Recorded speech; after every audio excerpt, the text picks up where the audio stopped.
ममता बनर्जी को, अभिषेक बनर्जी को इतना पावर नहीं देना था, अपना पावर हाथ में रख के अभिषेक को साथ में लेके चलना था। अभिषेक और ममता बनर्जी दोनों मिल के अगर चलाते अच्छा से पार्टी चलते। अगर उसको इतना पावर दे दिया उसका गलती, और उसने काई पैक को इतना पावर दिया वो भी गलती। ममता बनर्जी जैसे लीडर है, इतना लड़ के एक पार्टी बनाया, जितना स्ट्रगल इतना तक, जिस स्ट्रगल के वजह से लोग उनको सपोर्ट किया अभी तक कर रहे, तो उसके साथ वो उसका ये क्या हो रहा है उसका दिमाग नहीं चल रहे थे। कोई पार्टी जिंदगी भर नहीं चलते, सब हर पार्टी जीतते हारते फिर से आते फिर से नहीं आते, लेकिन इस पार्टी का जो हाल हुआ ये मुझे लगता है इतिहास में किसी का हुआ नहीं। सही डिसीजन हर टाइम होता, हारने के लिए सब नहीं छोड़ रहे, गलत डिसीजन की वजह से छोड़ रहे। टीएमसी का जो अभी हाल हुआ, कांग्रेस के बिना, अगर कांग्रेस के साथ जुड़ेंगे फिर भी थोड़ा पोजीशन बढ़ेंगे, कांग्रेस के बिना अभी टीएमसी का कोई रास्ता है बोल के मेरा समझ में नहीं आ रहा है। ऐसा क्या हो गया कि टीएमसी के 20 एमपीज एक साथ स्पीकर के पास गए ये बोलने के लिए कि अब हम एनडीए को सपोर्ट करेंगे? टीएमसी में क्या ऐसी प्रॉब्लम दिख गई? देखो, अगर 2 एमपी जाते तो मैं बोलती हूँ जो उसका प्रॉब्लम था, 3 एमपी जाते तो बोलते उसका प्रॉब्लम था। जब 20 आ गया, इतना ज़्यादा आ गया, तो मतलब उसी में कोई, अगर आप कभी किसके साथ लड़ोगे तो लगेगा कि उसके साथ उसका गलती है, जब आपके साथ एक का झगड़ा होगा तो उसका गलती, दूसरे का, जब 10 के साथ आपका झगड़ा होगा तो आपका भी गलती है, आपका ही गलती है। तो ऐसे ही यहाँ पे भी 20 एमपी जब गए हैं तो इतना लोगों का, इतना एमपीज का इतना प्रॉब्लम था, जो कभी रिकॉग्नाइज किया नहीं, जो कभी एड्रेस किया ही नहीं पार्टी ने, तो वही उसका ही रिजल्ट ये आया। ऐसा जैसे और भी लोग जो रेबल टाइप के हो गए हैं या फिर अपनी बातें खुलकर बोल रहे हैं, यही बोला जा रहा है कि गलती हम में नहीं है, बल्कि पार्टी की तरफ से अगर अभिषेक सुन लेते, ममता सुन लेती, हमारी बातों को सुना जाता, इवन थ्रेड कल्चर था वहाँ पे जिसकी वजह से 1 to 1 नहीं हो पाता था। क्या वाकई आपके भी साथ ऐसा हुआ? क्योंकि आप तो 4th टाइम एमपी रह चुके हैं। हाँ, लेकिन ये सच है, ऐसा होता था, लेकिन मेरे साथ अभिषेक का कनेक्शन था क्योंकि मैं डिप्टी लीडर थी, इसलिए मेरे साथ कनेक्शन होता था। मैं ये नहीं बोलूँगी अभिषेक के साथ बात नहीं हो पाते थे, ये नहीं है, बात हो सकते थे, लेकिन ये भी सच है सबका नहीं हो पाते थे। और दीदी ने मुझे लगता है लास्ट बहुत दिन से किसी के साथ बात करना छोड़ ही दिया, या कोई प्रॉब्लम सॉल्व करना छोड़ ही दिए थे। अगर दीदी की बात की जाए तो आपकी उनकी आखिरी बात कब हुई थी कि बहुत अच्छे से आपने डेवलपमेंट वर्क, अपने कंस्टिट्यूंसी, अपने असेंबली के बारे में, सबके बारे में बात किया हो? देखो, ऐसे कॉन्स्टिट्यूंसी के बातें करने से सब में ना होता था, जो ये करना है, नहीं अभी नहीं अभी नहीं, ऐसा होता था, तो इसलिए इतना कुछ हुआ नहीं। इलेक्शन से पहले मुझे मेरा वहाँ पे मेडिकल कॉलेज करना था, मैंने दीदी को बोला था ये मेडिकल कॉलेज कर दीजिए, तो बोले थे इलेक्शन के बाद करेंगे, इतना ही हुआ था। वो जिस दिन दिल्ली में गए थे दीदी, वो सब SIR को लेके, उस दिन मुझसे लास्ट बात हुआ, उसके बाद नहीं हुआ था। मैंने मेरा इलेक्शन से पहले मेरा कॉन्स्टिट्यूंसी का जब कैंडिडेट डिक्लेयर हो रहे थे, मैंने दीदी से बात करने के लिए कोशिश की थी। मैंने बोला था मुझे बात करनी है, तो दीदी का ऑफिस से मेरे पास फ़ोन आया था, क्या बात करनी है, क्या सब्जेक्ट सुनना था। तो मुझे वो लगा जो अगर ऑफिसर को मुझे सब्जेक्ट बता के दीदी से मिलना है, पर्सनली भी और पॉलिटिकली भी, 4 टर्म के एमपी अगर वो अपना एरिया का कोई बात करना चाहते तो ऑफिसर को नहीं बोलना है क्या बात करेंगे। अगर मेरे साथ उनके जितना रिश्ता है उसमें अगर मैं मेरा पर्सनल बात भी करने जाऊँ, मेरे ऑफिसर से बोल के ये सब्जेक्ट अप्रूव करके ले आओ, उसमें मैं राज़ी नहीं थी, अभी भी नहीं हूँ। ये जो हार हुई, बहुत बड़ी हार थी, किसी ने नहीं सोचा था कि टीएमसी हारेगी, वो भी इतनी बुरी तरह। बावजूद इसके ममता बनर्जी हो या फिर अभिषेक हो, उन्होंने अभी तक माना ही नहीं है कि वो हार गए हैं। वोट चोरी, वोट लूट, XYZ जो होता है वो अभी भी बोले जा रहे हैं। आपको लगता है हार मानना चाहिए था? हाँ, रीज़न जो भी है उसके लिए आप जहाँ पे जाओ, लेकिन जितने लोग अगेंस्ट में वोट दिए हैं, चलो हो सकते जैसे पार्टी बोल रहे 100 ये इसमें प्रॉब्लम हुआ था, हाँ, तो वो मुझे पता नहीं, लेकिन हो सकता अगर मान भी ले हुआ, लेकिन इतने लोग वोट अगेंस्ट में क्यों दिया, उसको भी होना चाहिए। इतने लोग तृणमूल को चोर क्यों बोल रहे हैं, ये भी तो एनालिसिस करना था, इतना करप्शन क्यों आए, जो करप्शन देखकर भी क्यों नहीं देखा, अनदेखा क्यों किया इतने साल से, जब से होने लगे तब से क्यों नहीं किया। गलती किसकी मान रही है, ममता बनर्जी, अभिषेक बनर्जी या आईपैक? आईपैक तो एक स्टाफ है, आईपैक तो स्टाफ है। अगर मेरा स्टाफ कुछ गलती करे तो गलती तो मेरे ऊपर आएगा, जो मैंने उसको मुझे स्टाफ रखा मैंने, तो उसका तो गलती, अगर कोई गलती आ जाए तो लोग तो उसको नहीं बोलेंगे। आईपैक का भी एक नाम बताया, किसी का नाम बताए जिसका गलती बोलोगे नहीं। लेकिन आप ममता बनर्जी का नाम जानते हो, अभिषेक बनर्जी का नाम जानते हो, तो रिस्पॉन्सिबिलिटी उनको ही लेना है क्योंकि उसने ही लिया था। लेकिन मुझे लगता है अभिषेक बनर्जी का ये डिसीजन आईपैक मतलब उनको मिसगाइड किया, और आईपैक को इतना पावरफुल नहीं करना चाहिए था।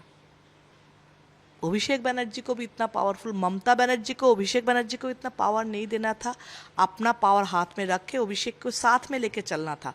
अभिषेक और ममता बनर्जी दोनों मिल के अगर चलाते अच्छा से पार्टी चलते। अगर उसको इतना पावर दे दिया उसका गलती, और उसने आईपैक को इतना पावर दिया वो भी गलत था। ममता बनर्जी जैसी पावरफुल लेडी, मतलब पूरे इंडिया में माना जाता है कि ममता बनर्जी जैसी नेत्री शायद बिल्कुल नहीं, बिल्कुल नहीं वो है। इस तरह का काम कर देगी। वही तो टाइम खराब होने से जो होता है। अगर आप फेथ मानोगे, मैं मानती हूँ, मुझे लगता है वही है। नहीं तो ममता बनर्जी जैसे लीडर है, इतना लड़ के एक पार्टी बनाया, जितना स्ट्रगल इतना तक, और जिस स्ट्रगल के वजह से लोग उनको सपोर्ट किया अभी तक कर रहे, तो उसके साथ वो उसका ये क्या हो रहा है उसका दिमाग नहीं चल रहे थे। मेंटल ब्लॉकेज कहाँ पे हो गया था, क्यों उसको अभिषेक को नहीं समझा पाए, जो अभिषेक ये लाइफस्टाइल मत करो ये, क्योंकि उसको पता है पब्लिक पाल्स हो जानते, वो पब्लिक को नहीं पहचान पाए। ये तो उनका ही गलती है। आपने कहा अभिषेक की लाइफस्टाइल को नहीं हाँ देख पाए। हाँ बिल्कुल, अभिषेक का जो लाइफस्टाइल है वो लोगों का पसंद नहीं है। अभिषेक क्या डिसीजन लिया वो तो गलत हो सकते, वो सही हो सकते, उसका डिसीजन सही भी हुआ। वो इंटेलिजेंट है, मैं ये भी मानती हूँ, इंटेलिजेंट है, वो यंग है, वो अगर पॉजिटिवली पॉलिटिक्स करते तो बहुत आगे जाने का चांसेस थे। उसका लैंग्वेज भी बहुत कंट्रोल में है, डिसेंसी भी है, लेकिन टाइम भी है, और मुझे पता नहीं क्या क्या कर लिया। अभी अगर आप लोगों की बात करें, आप लोग अलग हुए, इसे क्या हम बोलेंगे, टीएमसी, न्यू टीएमसी? वो ऐसा कुछ नहीं है, हम लोग अलग से ब्लॉक करके बैठेंगे। हम लोग ये सिंबॉलिक प्रोटेस्ट है जो हम लोग इनके इस पार्टी के साथ है ही नहीं, हम लोग बालक हैं बस। आज सुष्मिता देव ने भी राज्यसभा के सीट से क्विट कर दिया, मेंबरशिप भी छोड़ दिया। इसके पहले सुखेंदु दा ने छोड़ दिया। ये जो छोड़ने का सिलसिला आ रहा है, इसे कैसे देख रहे हैं? क्या हार के बाद में ममता बनर्जी ने आप लोगों से बात नहीं की थी, या? देखो, कोई पार्टी जिंदगी भर नहीं चलते, सब हर पार्टी जीतते हारते हैं, फिर से आते फिर से नहीं आते। लेकिन इस पार्टी का जो हाल हुआ ये मुझे लगता है इतिहास में किसी का हुआ नहीं। तो इतना क्यों हुआ? एक अगर पूरी शताब्दी राय गद्दार है, चलो एक तो गद्दार है, इतने लोग गद्दार, इतने लोग सेम बात बोल रहे, इतने लोग, कोई तो किसी का रिलेटिव है नहीं, कोई किसी का बाप नहीं है, कोई किसी का बहन नहीं है, फिर भी एक बात कैसे बोल रहे? तो जहाँ पे प्रॉब्लम है उनका तो प्रॉब्लम है ही, और ये प्रॉब्लम सब ने बोल रहे हैं अभी, तो सब इसलिए छोड़ रहे। अगर पार्टी का कोई सही डिसीजन हर टाइम होता, हारने के लिए सब नहीं छोड़ रहे, गलत डिसीजन की वजह से छोड़ रहे। दीदी दिल्ली में ही थी जब आप लोग 20 एक साथ गए, और उस समय क्या दीदी ने किसी से बात करने की कोशिश नहीं की ओवर फोन, कि ये क्या कर रहे हो, मुझसे आके बात करो? मेरे साथ तो नहीं, मुझे इनडायरेक्टली दूसरे उसको दे के फ़ोन किया था। लेकिन अगर दीदी खुद करती, शायद मैं इमोशनली जो दीदी के साथ अटैच हूँ, बाद में भी रहूँगी, वो दीदी के साथ रह सकती थी। आपको क्या लगता है ये टीएमसी पार्टी आगे भी कंटिन्यू रहेगी या क्या होगा उसका? मुझे पता नहीं, मुझे कोई फ्यूचर दिख नहीं रहा है अभी, पता नहीं फ्यूचर क्या बोलेंगे। इस तरह का भी सुनने में आ रहा है कि शायद कांग्रेस के साथ मर्ज हो जाए, ऐसा सुनने में आ रहा है, नॉट कंफर्म। आपको लगता पता है नहीं, हो सकता है कि कांग्रेस के बिना अभी तो कोई काम चलेगा नहीं। टीएमसी का जो अभी हाल हुआ, कांग्रेस के बिना अगर कांग्रेस के साथ जुड़ेंगे फिर भी थोड़ा पोजीशन बढ़ेंगे। कांग्रेस के बिना अभी टीएमसी का कोई रास्ता है बोल के मुझे मेरा समझ में नहीं आ रहा है। कल्याण बनर्जी टीएमसी की तरफ से काफ़ी कुछ बोल रहे हैं, काकलिदी के लिए भी बोला, आपके लिए भी बोला, आप क्या बोलेंगे उनके लिए? बहुत महान है कल्याण बनर्जी, बहुत बड़ा पॉलिटिशियन, बहुत बड़ा लॉयर, बहुत अच्छा इंसान है, बहुत ही मतलब डिसेंट इंसान है। तो उसका बातों से सबको पता चलता है, तो इसलिए उसका बातों का रिप्लाई देने का, मेरे जैसा छोटा इंसान उनका बातों में कोई रिप्लाई नहीं दे सकती।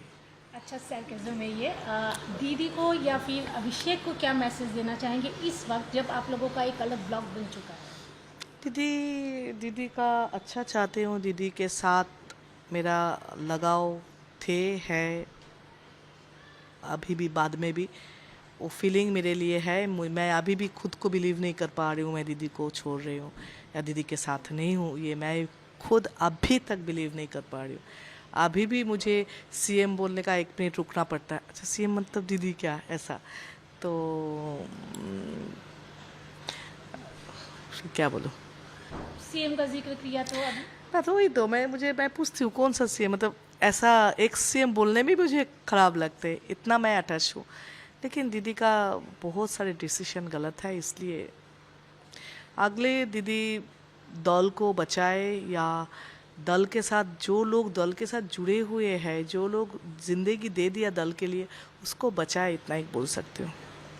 सीएम की ये बात करते हैं जो अभी के हमारे सीएम हैं शुभेंदु अधिकारी, उनके परफॉर्मेंस को लेकर क्या बोलेंगे? अच्छा है, स्टार्टिंग तो अच्छा किया है, जो बात इलेक्शन से पहले किया वो तो स्टार्ट किया है, बस लेडीज़ का फ्री किया, अन्नपूर्णा ये भी स्टार्ट किया, ये सब कर रहे हैं, तो फिर स्टार्टिंग अच्छा किया, मीन्स एक्सपेक्ट कर रहे हो करेंगे, नहीं तो तृणमूल जैसे ही हाल होगा। तृणमूल का कमिटमेंट, तृणमूल का एक्सपेक्टेशन फुलफिल नहीं हुआ बोल के लोग उनको चुना है, तो फिर उनको भी ये फुलफिल करना है।